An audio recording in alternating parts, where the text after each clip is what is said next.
Good morning. Good morning. तो आज मैं तुम्हें प्रीपोजिशन के बारे में बताऊंगा। प्रीपोजिशन शब्द होता है संबंध सूचक शब्द, मतलब नाउन और प्रोनाउन का रिलेशन बताता है। नाउन और प्रोनाउन से पहले इसका प्रयोग किया जाता है। तो प्रीपोजिशन शब्द क्या होते हैं? जो नाउन और प्रोनाउन के पहले रखा जाता है। प्रीपोजिशन दो शब्दों से मिलकर बना है, प्री तथा पोजिशन।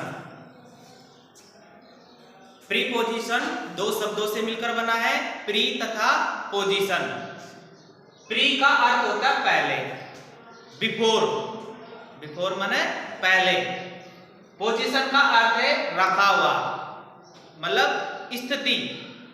नाउन और प्रोनाउन की स्थिति बताता है कि उसके पहले क्या चीज रखा हुआ, वो ही वर्ड क्या होता है, प्रीपोजिशन होता है। तो पोजीशन का अर्थ है रखा हुआ। तो प्रीपोजिशन क्या होते हैं? प्रीपोजिशन वह होते हैं, वह शब्द जो किसी नाउन तथा प्रोनाउन के पहले प्रयोग किया जाए या रखा जाए, वह शब्द प्रीपोजिशन होता है। समझ गए?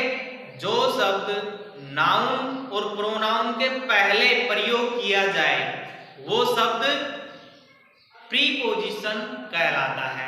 जैसे हम एग्जाम्पल के थ्रू समझ रहे हैं, the book is on the table. अब बुक का रिलेशन किससे हो रहा है? टेबल पर, टेबल से।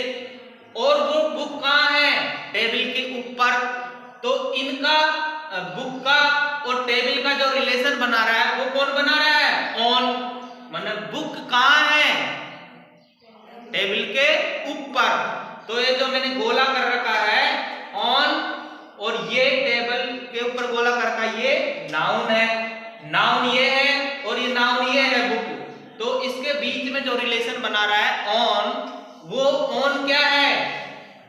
प्रीपोजिशन है। वो क्या है? प्रीपोजिशन। ऐसे दूसरे सेंटेंस के अंदर है, the cat is under the chair.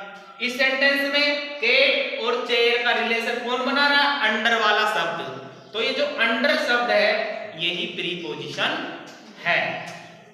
तो हमारे सिलेबस के अंदर कुछ निम्न प्रीपोजिशंस है जिनको हम वन बाय वन करके आगे पढ़ेंगे। तो मेन जो प्रीपोजिशन कौन कौन से हैं वो ये है, मुख्य प्रीपोजिशन निम्न है। जैसे इन यानी में, इनका अर्थ होता है में। इनटू यानी कोई गति के साथ अंदर प्रवेश करता है तो उस समय इनटू का प्रयोग करते हैं। ऑन यानी ऊपर, अपॉन यानी ऊपर।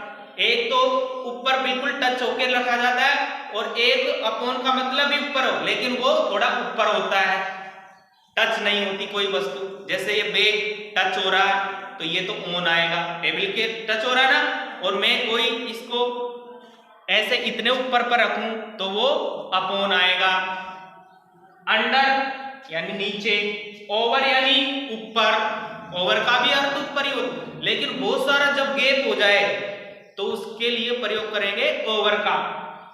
फॉर के लिए, सिंस समय को दिखाता है। बिटवीन बीच में, किसके बीच में? दो व्यक्तियों, दो वस्तुओं के बीच में कोई हो तब बिटवीन का प्रयोग करते हैं। और अमंग का प्रयोग करते हैं जब बहुत सारे बच्चों के बीच में कोई एक चीज हो, बहुत सारी चीजों के बीच में एक चीज हो तो उस समय उसका प्रयोग करते हैं अमंग। मतलब दो चीजों के लिए प्रयोग करते हैं बिटवीन, और बहुत सारी चीजों के लिए प्रयोग करते हैं अमंग का।